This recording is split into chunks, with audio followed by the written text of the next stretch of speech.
Yeah, my problem with the Chiefs is Tyreek Hill saying they're going to win 7 rings and then not showing up in the second half. And then my problem with the Chiefs is Chris Jones saying we're going to win 5 rings and then not having a sack in the game.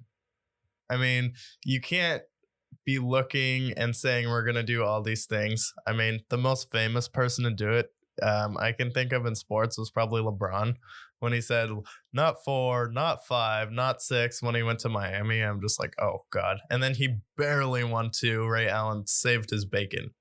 So It's like, and then he got bailed out by the refs in the OKC series that led to an avalanche. We all know the story there, but it's just like saying premature stuff like that is just not good, as opposed to Joe Burrow, who I want to talk about. His mentality is one game at a time.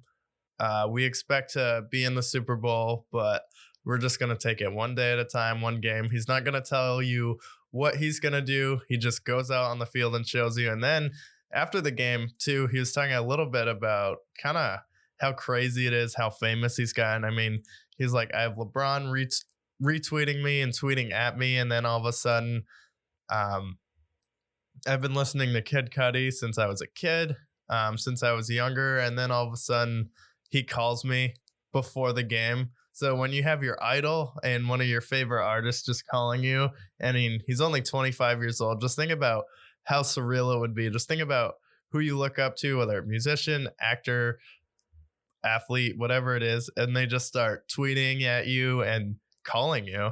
And then you have all this fame rushed upon you. It's no wonder some people can't handle it. Not everyone can handle it. Joe Burrow seems like he can handle it fine, but it's just a crazy reality we live in when you go from college and then you're a pro athlete and then you have all of these rappers, all of these actors, all of these, and then not to mention all the business people that are coming after you. Oh, let me manage your money. I can grow your portfolio for you. Then you have all kinds of scammers. So when an athlete like him can keep his head on his shoulders, stay in the moment, stay normal, and continue on to overachieve in his career already, it's just something special to see. Absolutely. And I want to touch upon, I mean, just put yourself in the shoes of Joe Burrow. You're about to play in the AFC Championship game against the best quarterback in the league, and your idol calls you. Arguably. Yeah, arguably. But Patrick Mahomes just won a Super Bowl 2 years ago. He's won an MVP. Like, everyone puts him in high regard. And then all of a sudden your idol calls you. Your idol.